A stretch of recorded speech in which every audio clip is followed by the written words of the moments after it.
ça fait du bien, c'est chaleureux. Madame la ministre,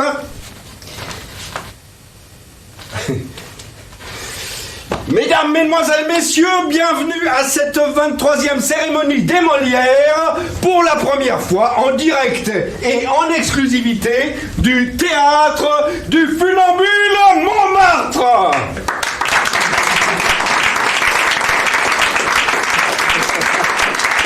Oui, je sais que le choix de ce lieu peut paraître inhabituel, hein, et surprenant. Ah là là. Bon, mais à travers cet endroit, nous avons voulu mettre à l'honneur les théâtres, ok, les jolis, qui sortent de l'ordinaire, car à n'en pas douter, c'est ici que battent le sacré cœur de nos vies. Ici, à Montmartre, République des artistes, c'est ici que la pureté ose braver la finance. Le théâtre, vous le savez, est une terre d'asile pour les exilés politiques, pour les expatriés du conventionnel, mais c'est aussi un asile pour les fous alliés. Il faut un grain pour braver la mitraille du totalitarisme, sauf à y être poussé par un commandement supérieur, une sorte de foi créatrice, une passion pour la liberté. Et je vous garantis que ce théâtre est encore en zone libre. C'est à chacun de nous. C'est à chacun de nous de le défendre. Même, attention à la caméra. La caméra. Même si Montmartre n'est pas notre seul but. Voilà, c'est là la place réservée. Voilà. Alors, excusez-moi, je m'entends. On peut pas se garer dans ce quartier. Il n'y a pas de sécurité, il n'y a pas de marchand. Je vais monter là-haut, là. Mais on a un petit cadre comme ça. Non, on a déjà commencé. C'est déjà bien. Excusez-nous. Vous êtes prêts? Oui. Bon, elle est prête, ça y est. Alors, bien, sans plus attendre, nous allons remettre le Molière très attendu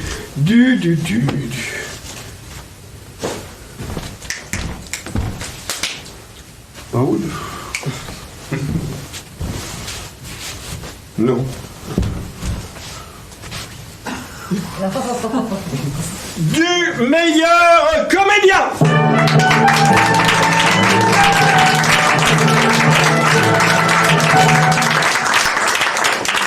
Alors, comme chaque année, il a été très difficile de ne retenir que 4 interprètes. Je dois vous avouer que les débats ont été particulièrement animés et que les écarts de voix sont très étroits. Alors, sont nommés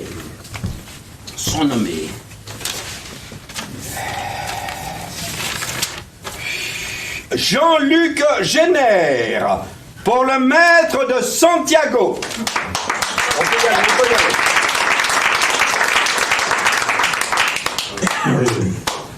Les valeurs nobles, à la fin, sont toujours vaincues. Si vous ne croyez pas cela, démettez-vous-en. Si nous ne sommes pas les meilleurs, nous n'avons pas de raison d'être. Moi, mon pain est le dégoût. Dieu m'a donné à profusion la vertu d'écœurement. Cette horreur et cette lamentation qui sont ma vie et dont je me nourris. Et ces deux, Henri de Monterland. Voilà, on peut l'applaudir, il l'a mérité. Et puis ça l'encouragera à étudier quoi. Rémi Opère pour le chant du cygne. Je fais comme ça parce que c'est russe. J'ai peur d'être seul. Personne pour me réchauffer, me caresser, me mettre au lit quand j'ai bu. À qui suis-je? Qui a besoin de moi? Qui m'aime? Personne ne m'aime ni qui touche. Alors, comment voulez-vous faire vivre avec ça? Tchekhov, Anton Tchekhov.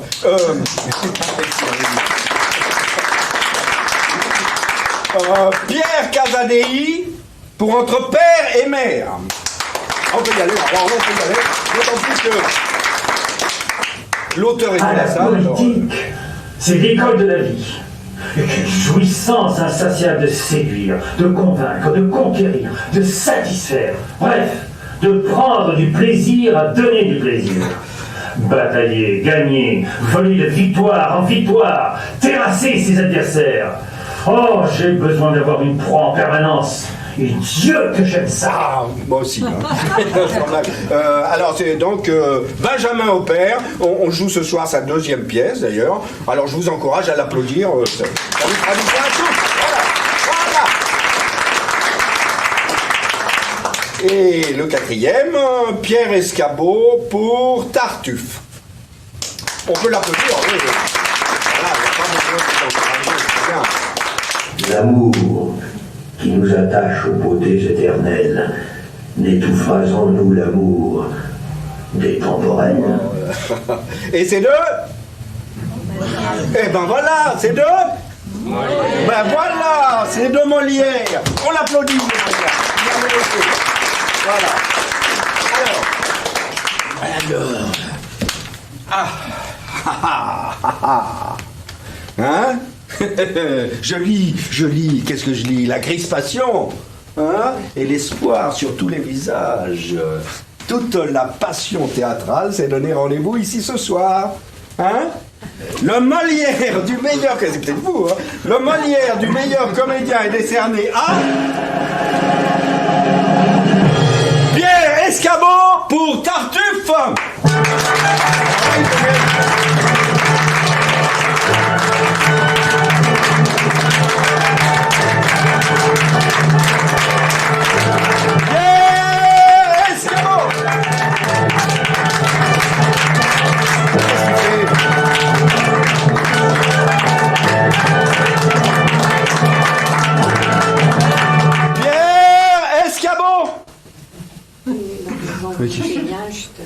Qu'est-ce que vous dites?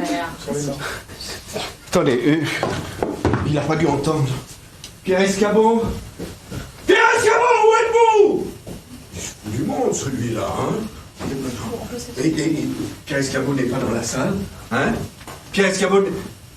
Eh ben, mesdames, messieurs, Pierre Escabeau n'est pas là. Et moi, je m'en vais parce que là, j'en ai... Là, il est là! Ah! Eh bien, il s'en va! Pierre Escabeau! Hop! Pierre Escabeau, c'est là, la scène. Voilà. Allez, montez. Ah, puis faites attention quand même. Molière, tu mets là, comédien. Voilà. Faites attention.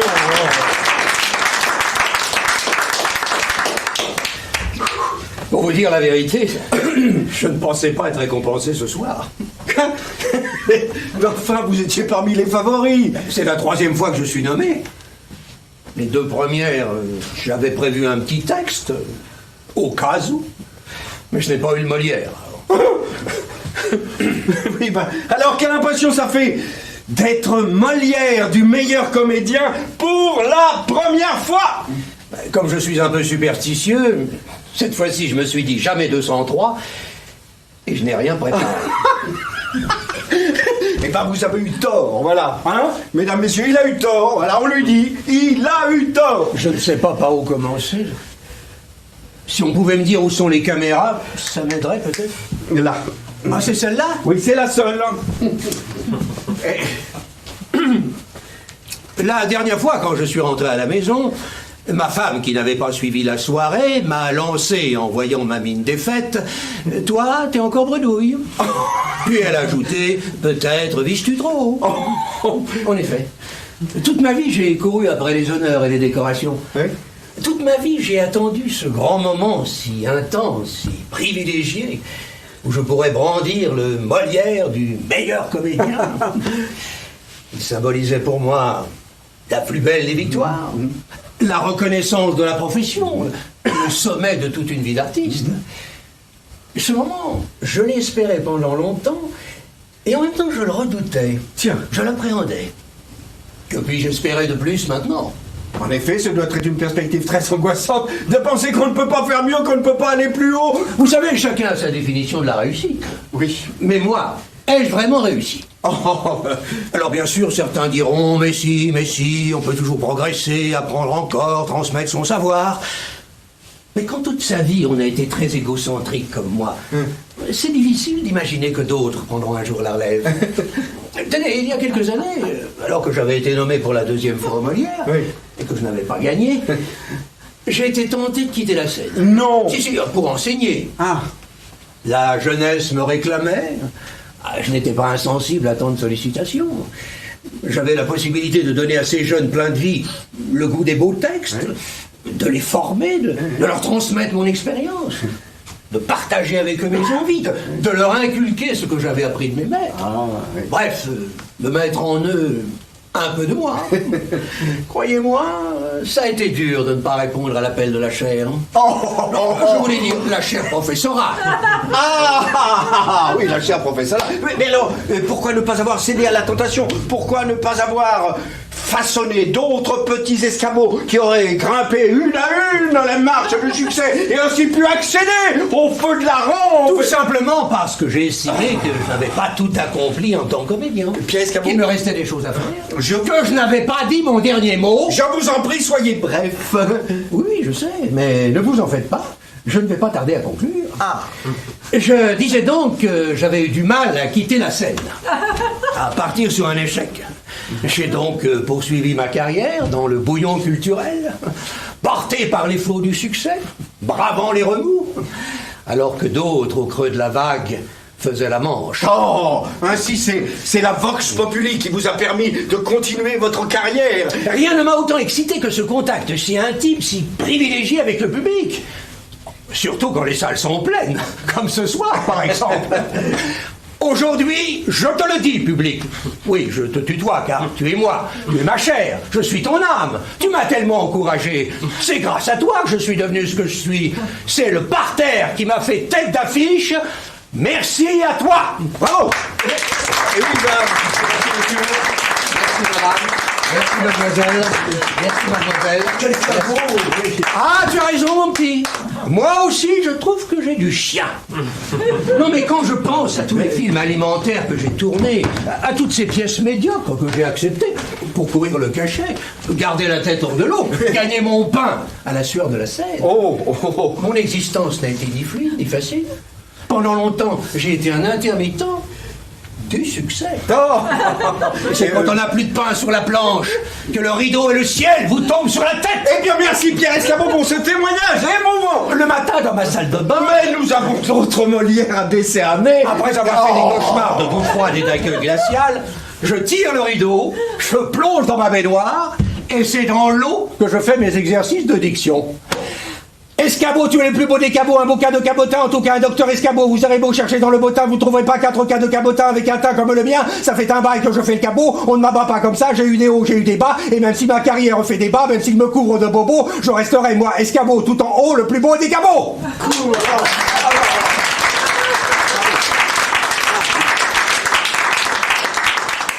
Un jour, un camarade me dit, j'ai des problèmes d'argent, est-ce que je peux compter sur toi? Alors là, je me suis dit, Escabeau, tu vas l'avoir sur le dos. Je lui dis, mais je t'ai déjà aidé le mois dernier. À force, tu deviens lourd.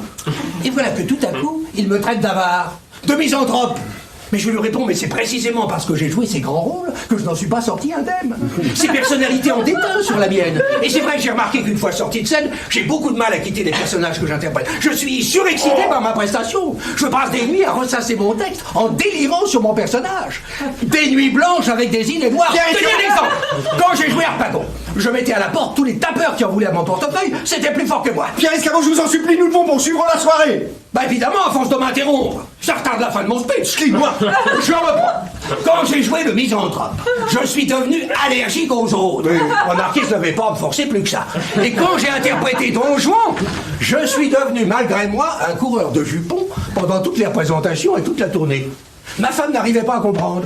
Elle hurlait que j'avais trouvé un prétexte pour la tromper sans l'avoir sur la conscience. Alors, bien sûr... il y a eu les petites minettes appétissantes, celles qui vous tournent autour, celles qui minaudent, qui prennent la pose pour des photographes invisibles. Monsieur Escabeau, un photographe. Mais il y a eu aussi toutes celles que personne n'avait osé toucher avant moi. Vous savez, celles à qui la coquetterie a adressé une fin de non-recevoir. Comme si l'amour avait répondu... n'habite pas à l'adresse indiquée. Là, vous comprenez que vous avez échoué au beau milieu du désert affectif. Au premier regard, Elles vous cassent toute envie de... Mais au fond de leurs yeux, il y a cette petite lueur de détresse qui arrive à vous causer, étape après étape, et tant bien que mal, une raideur à l'arracher. Oh. Oui, au nom de la vie si cruelle pour elles, ces femmes ont rejoint la courte liste de celles pour qui j'ai bondé par humanité. Non, le plus difficile, c'est l'année où j'ai interprété Landru. Vous avez interprété Landru? Ah oui, pendant toute une saison. Et en plus, on est parti en tournée. Bon, à l'époque, je n'étais pas très connu, et le budget était si serré qu'on était logé chez l'habitant. Un soir, on fait escale en Bourgogne. Dès mon arrivée, j'avais remarqué une batte de baseball accrochée au mur de la chambre qui m'avait été attribuée. Ah, je m'en souviens très bien parce que cette batte détonnait sur l'ambiance campagnarde qui respirait à plein nez la fosse profonde. Immédiatement, j'ai fait une fixation sur cet objet. Cette batte était comme une provocation, une tentation, une invitation à s'en servir pour assouvir des pulsions qui s'étaient révélées en moi. Lorsque la nuit tomba, j'hésitais à m'endormir. Je craignais d'être dépassé par une crise incontrôlable, libérant rageusement mes envies sauvages et meurtrières. Dans ma tête trottait obsessionnellement l'image de Landru. J'imaginais facilement me glisser dans la pénombre jusqu'à la chambre de mon hôtesse, avancer avec précaution jusqu'à son lit, observer, écouter le rythme de sa respiration, les mouvements de son corps, brandir la batte et l'achever avec toute la violence d'une rage accumulée qui se libère enfin. Oh, cette obsession me torturait. J'étais persuadé que je pouvais passer à l'acte pendant mon sommeil. Inutile de vous dire que je n'ai pas fermé l'œil de la nuit, et le lendemain, je suis monté sur scène avec un teint de zombie. Pierre Escabeau, je vous en supplie, nous devons poursuivre la soirée. Ce qui m'a sauvé, c'est que j'ai toujours conçu et construit ma vie dans sa globalité. Le matin, quand je me regarde dans le miroir de ma salle de bain, tout nu, oui madame, dans mon plus simple appareil, je me dis, mon petit Escabeau, tu n'es pas monté bien haut, mais tout seul. Comme Cyrano. D'ailleurs, Cyrano-Escabeau, même combat, celui de l'amour, du panache, celui d'être admirable en tout et pour tout. Sauf qu'Escabeau, ce n'est pas le nez qu'il a très long. Encore que... Oh, c'est le bras. Oui, j'ai des relations, et pas seulement avec ma femme. Incontestablement, ça a servi ma carrière. Oui, je l'avoue, j'ai eu beaucoup d'aventures, mais aujourd'hui, j'ai arrêté de jouer aux dames. J'avais trop d'échecs. En réalité, j'ai couru toute ma vie après l'image d'une femme qui, dans ma jeunesse, m'a le plus inspiré et le plus rejeté. Et vous l'avez retrouvée? Non, malheureusement jamais. Je n'avais pas eu l'occasion de la revoir jusqu'à ce soir. J'en profite donc pour saluer mon amie la ministre de la Culture qui est présente dans la salle. Et tu te souviens quand on était côte à côte sur les bancs de l'école? Tu te souviens du concret invétéré que j'étais? Aujourd'hui, j'ai accédé à la culture. J'estime avoir la main verte. C'est à la fac que je me suis rendu compte que moins cultivé et plus on devient légume. Bon, à l'époque de notre jeunesse, je ne le montrais pas, mais la passion du théâtre brûlait en moi comme je brûlais pour toi. Ton sourire rayonnait comme un soleil au zénith. Tu m'éblouissais. J'aurais décroché la lune pour toi. Mais devant mes avances, tu restais froide. Heureusement, le théâtre a ravivé ma flamme. Et depuis, je brûle les planches sous le feu des projecteurs et j'enflamme les salles obscures. Excusez-nous, madame la ministre. Oh, je ne t'en veux pas trop, car tu m'as forgé un tempérament sur lequel je ne brillerai pas aujourd'hui. Néanmoins, il reste au fond de moi une part d'ombre. As-tu oublié le piquant de notre jeunesse? Toi qui affrontes aujourd'hui les poignards et les pics acerbes, je me pique d'en savoir plus sur toi que quiconque. Et mon amour, piqué en plein vif, tenait à faire ce soir une piqûre de rappel. Ah non, n'importunez pas plus longtemps, madame la ministre, qui nous a fait l'honneur d'être avec nous ce soir. Mais j'attendrai les mois que ça se passe. Oui, je vous rappelle qu'il y a des millions de téléspectateurs qui nous regardent. C'est toi qui m'as appris sans le vouloir à exprimer la vie, l'amour, la sensibilité, l'enthousiasme, mais aussi l'attente, la déception, la tristesse, la cruauté, le désespoir. J'ai tout fait pour que tu m'admires, Madame la Ministre, pour que tu me désires, mais ça n'a servi à rien. Bien, si vous continuez, je vais rendre l'antenne. Mais allez-y, coupez-moi, castrez-moi pendant que vous y êtes. Je ne quitterai pas la scène tant que je n'aurai pas dit tout ce que j'ai à dire. Si vous continuez, j'appelle la sécurité. Vous n'allez quand même pas foutre à la porte le Molière du meilleur comédien. C'est vous qui me poussez à l'arrivée là. Vous me pompez l'air, jeune homme. D'habitude, c'est les intermittents du spectacle qui nous emmerdent. Je ne partirai pas tant que la ministre de la Culture ne viendra pas en personne me remettre le Molière du meilleur comédien. Et puis quoi encore? Je veux que Jeanne me décerne le Molière et qu'elle me félicite officiellement. Vous en demandez beaucoup, là. C'est la condition pour que je m'en aille. Madame la ministre, qu'en pensez-vous? Vous avez de la chance, la voilà. Oh, oui.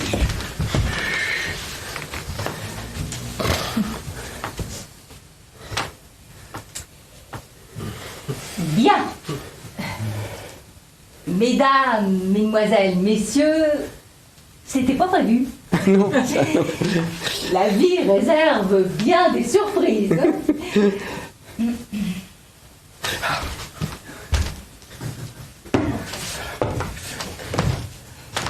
Bonsoir, monsieur Escabeau. Mais je suis très heureuse et très fière d'avoir l'honneur de décerner le prestigieux Molière du meilleur comédien. Je profite de cette tribune pour vous préciser que j'ai fait des métiers du spectacle vivant une des priorités de mon action. Depuis que je suis ministre de la Culture, je n'ai cessé d'œuvrer pour la reconnaissance de votre travail par le plus grand nombre de nos concitoyens. Permettez-moi de vous rappeler tout ce que le gouvernement a fait. Madame la ministre, Alors, premièrement, il nous nous avons... faut poursuivre la soirée. D'accord, d'accord. Voilà. J'ai compris. Dommage. J'irai donc à l'essentiel.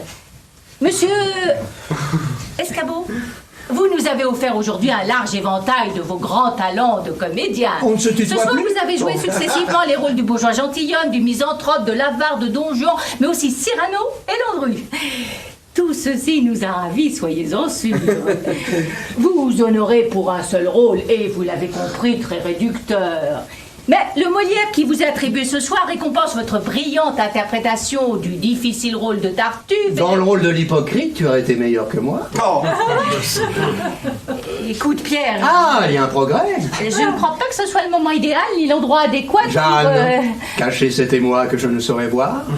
Par de pareilles pensées, les âmes sont blessées. Cela fait venir de coupables pensées. Comme je le disais, tu as été tour à tour sensible, chevaleresque, touchant même, je l'avoue. Ah, on y vient. Mais je devrais aussi ajouter macho, odieux, exhibitionniste et ridicule.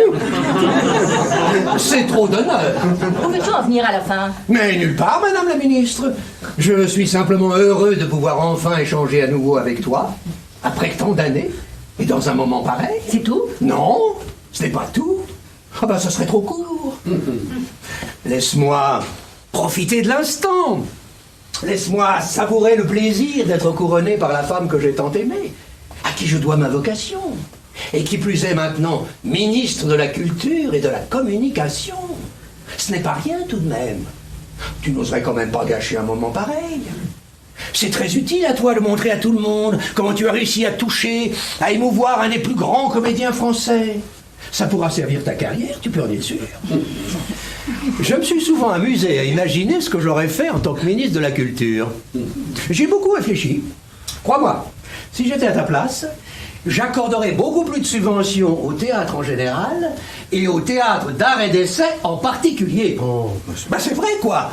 C'est grâce au théâtre d'art et d'essai que ma carrière a pu démarrer. Bon, d'accord, il y a quelques inconvénients. Les comédiens ne sont pas toujours très bien payés, les lieux... Mais en contrepartie, quelle jouissance pour les metteurs en scène de pouvoir donner libre cours à leur créativité. Quel bonheur, quelle émotion pour les jeunes auteurs de pouvoir entendre leurs textes interprétés par des comédiens sans avoir à dépenser des sommes colossales pour les monter. Tu comprends ça? As-tu vraiment conscience de cette intimité de cette originalité propre au théâtre d'art et d'essai. Tu ne connaîtras jamais ça ailleurs. Je t'y incite plus que jamais. Fais le pari de la création. Ose nous soutenir plus que tu ne l'as fait. Je vais commander à mes services un rapport complet. Ah non, pas de rapport. Des faits. Rien que des faits. Je m'y engage. Madame la ministre, il faut conclure. Jeanne, tu vois bien qu'on gêne. Alors tu me le remets, ce Molière? Bien. Mesdames et messieurs, après cet épisode riche en rebondissements et en émotions, j'attribue donc ce Molière à Pierre Escabeau, non pas seulement pour Tartuffe, mais pour l'ensemble de sa carrière et son amour du théâtre.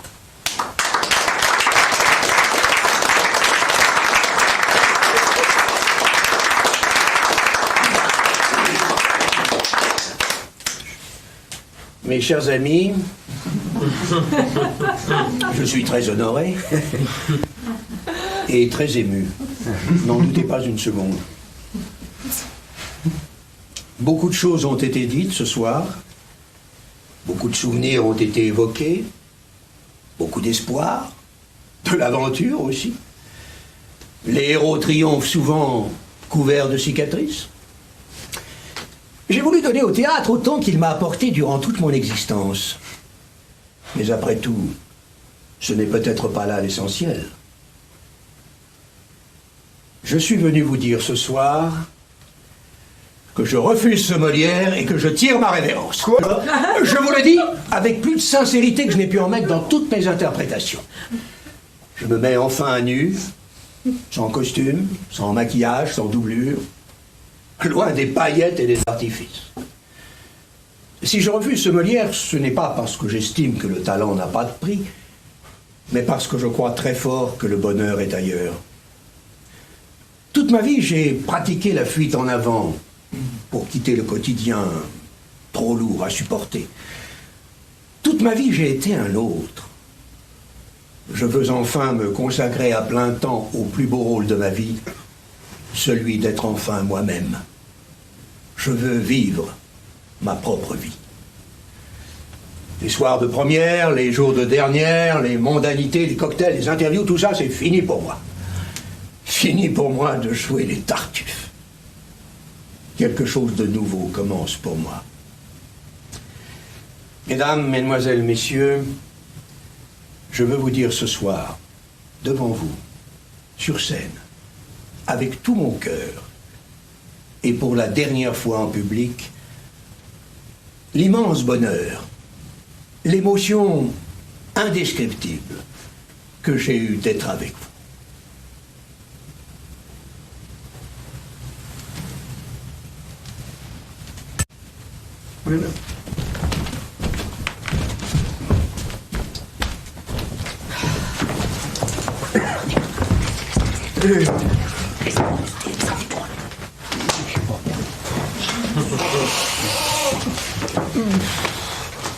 Alors là, je sais pas ce qui se passe. C'est pas parce qu'on est au funambule, mais je crois que j'ai perdu le film. Hein? Ça, c'est un vrai coup de théâtre, ça. Hein? Ah, bah alors là, c'est complet. Alors là, les spectateurs d'Antenne 2 ont rejoint la pub. Hein? Comme quoi la publicité peut encore rendre service aux chaînes publiques. Je vais prendre ça. Mais pour vous, qui êtes ici, les aventures de Pierre Escabeau ne font que commencer. Moi, je ne sers plus à rien.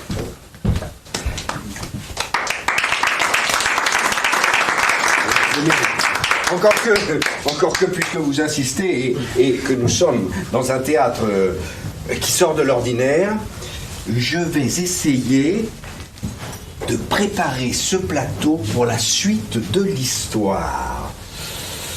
Musique!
Nous sommes le lendemain soir. La scène est à Paris, rue de Valois, au ministère de la Culture. Moi, je disparais.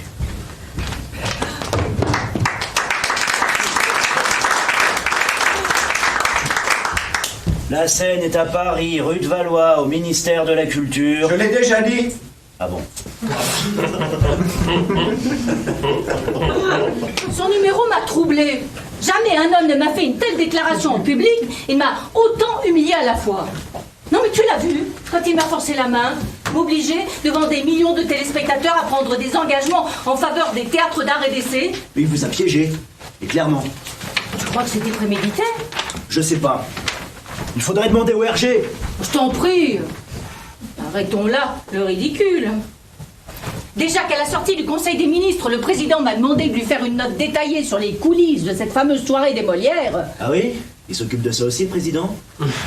D'ailleurs, c'est toi qui la feras, cette note. En tant que directeur de cabinet, c'est ton boulot. C'est noté. Quelle heure est-il? 21h. Escabeau ne devrait plus tarder. Mais il faut quelqu'un pour l'accueillir à l'entrée du ministère. J'ai informé l'accueil de son arrivée. Quand je pense que le Premier ministre veut que je propose à Escabeau une mission de réflexion sur les théâtres d'art et d'essai. J'aurais tout vu dans ce métier. Pierre Escabeau, je le connais bien. Jamais il n'acceptera. Il faudra bien. C'est notre intérêt avant tout. Sinon la soirée des Molières va laisser des séquelles. Vous avez vu le dernier sondage? Des millions de Français estiment qu'il y a un fossé entre notre politique culturelle et la réalité du théâtre. Eh bien, il faut recoller les morceaux et montrer qu'on travaille main dans la main avec les comédiens. Et surtout avec le problème des intermittents. Et notre réussite passe par Escabeau. Et c'est la solution qui s'impose. Oui.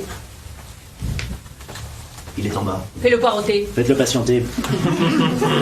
Il faut qu'il comprenne bien qu'il n'est pas ici chez lui. Mais en principe, ça n'est pas bon de mêler les sentiments et la politique. Au contraire, profitez-en. Escabeau vous a piégé, on est d'accord. Mais je suis sûr qu'il meurt d'envie de vous séduire. Je te rappelle qu'il m'a ridiculisé. Donc ce qu'il vous a fait, c'était une déclaration d'amour avant tout. Et il accepterait n'importe quoi venant de vous. Tu crois? J'en suis convaincu. Bon, fais-le entrer. Monsieur Escabeau. Monsieur Escabeau! Monsieur Escabeau! Monsieur Escabeau! Oh, je me suis perdu dans les couloirs du Monsieur ministère. Escabeau! Bonsoir, Jeanne.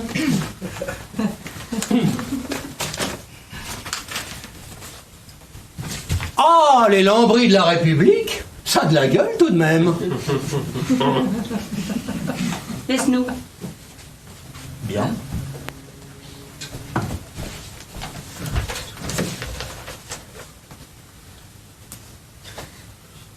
Assieds-toi.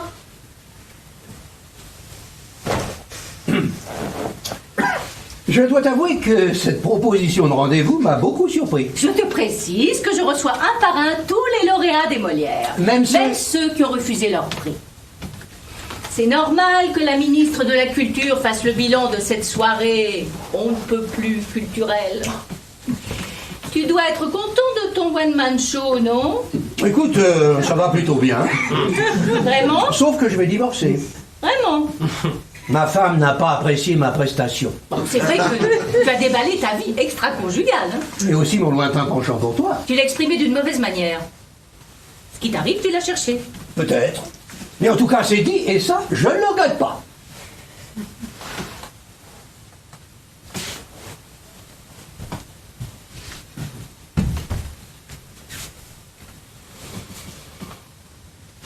Et toi? Où en es-tu? La presse n'arrête pas de jaser sur ton célibat. Pour les uns, tu es le symbole de la femme libre. Quant aux autres, ils trouvent ça louche. J'ai tout sacrifié à ma carrière, je m'en cache pas. Tu ne le regrettes jamais? Par moment, peut-être. Mais savoir rester seul, c'est une force, crois-moi. Tu pourras peut-être t'en rendre compte, puisque te voilà célibataire. En effet, c'est un élément de ma nouvelle vie. Tu es fou d'avoir refusé ce Molière. Ah oui, mais quel geste! Quel panache! Ah, j'ai fait la une de tous les journaux! Tiens, regarde. Pierre Escabeau triomphe dans le rôle de Pierre Escabeau. Je n'ai jamais eu de meilleure critique. Alors c'est bien décidé. Tu quittes la scène définitivement. Je ne regrette pas ma décision, mais je dois t'avouer que j'appréhende ma retraite. C'est-à-dire? Je redoute de me retrouver tous les jours en tête-à-tête avec moi-même. Oh, tu l'as bien songé avant de faire ta prestation. Tu as sûrement des projets d'activité. J'ai voulu marquer les esprits, leur en mettre plein la vue. Et surtout t'épater. Et si tu veux continuer à m'épater, j'ai peut-être la solution pour toi. Ah? Le Premier ministre a été très épaté, lui aussi, par ta prestation. Oui, très marqué. Il a beaucoup réfléchi et il souhaiterait que tu mènes une mission de réflexion sur les théâtres d'art et d'essai. C'est toi ou c'est le Premier ministre qui me fait cette proposition? Le Premier ministre, lui, et lui seul. Tu plaisantes? Pas du tout. Bon, si j'ai abandonné l'hypocrisie théâtrale, c'est pas pour donner dans la comédie politique. Qui te parle d'hypocrisie? Ce que nous attendons de toi, c'est bien de la franchise. Il faudra que ton rapport reflète la réalité. Et qu'est-ce qui me prouve que vous n'allez pas m'instrumentaliser? Mais tout simplement parce que ça n'est pas notre intérêt. Tout le monde a admiré ta liberté de parole pendant la soirée des Molières. Si à l'avenir tu étais instrumentalisé, je te fais confiance pour le crier haut et fort. Moins. C'est une mission à la fois concrète et honorifique. Jeanne, tu n'as donc pas compris le sens de mon discours? Je me fous des honneurs. Non alors Pierre, sois cohérent. Tu fais un grand plaidoyer en public et en direct en faveur des théâtres d'art et d'essai. Je te propose une mission sur le sujet et tu hésites. Mais toi qui sais pas comment occuper ta retraite, va donc au bout de tes convictions. Il faudra que j'y réfléchisse. C'est une chose infâme que d'être si soumis au pouvoir d'une femme. C'est bien le moment de citer Racine. Je suis surpris que la ministre de la Culture ne reconnaisse pas Molière. C'est moi qui te prenais pour une femme savante. Fais pas ton trissotin. Qu'est-ce que c'est? C'est moi.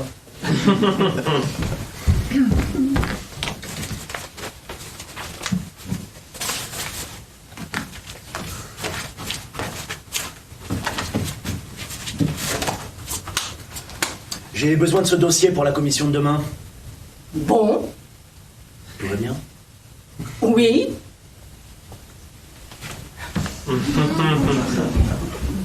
Bref, le théâtre n'a pas de temps à perdre. Je vois surtout qu'on te met la pression au lieu. Il n'y a pas que ça. Et quoi d'autre? Si on se prenait un verre pour se détendre, Pourquoi pas? qu'est-ce que tu veux boire? Qu'est-ce que tu me proposes? J'ai tout ce qu'on veut. Whisky, porto, cognac. Oh, si on se prenait un martini. Tu te souviens? C'était la boisson de nos années de fac. Ah oui, ça je m'en souviens, oui. Les soirées que l'on passait avec notre bande de copains à refaire le monde. Tu te rappelles quand on est parti en Allemagne faire du camping à Heidelberg? Et comment? C'était au mois de novembre, il faisait un froid de canard. Parmi les caravanes chauffées, on était les seuls à camper dans des tentes de fortune, emmitouflés jusqu'aux oreilles. On avait acheté une bouteille d'alcool d'orange pour se réchauffer la nuit. Je me souviens aussi que tu jouais déjà les donjons à l'époque. Oh, plus ou moins. Si, tu étais un vrai libertin. Mais c'était uniquement pour attirer ton attention. Tiens, comme la nuit où j'ai cassé la gueule du type complètement ivre qui te draguait. Ah, pour ça, j'ai toujours pu compter sur tes services. Elle était dingue. Et insouciant. À l'époque.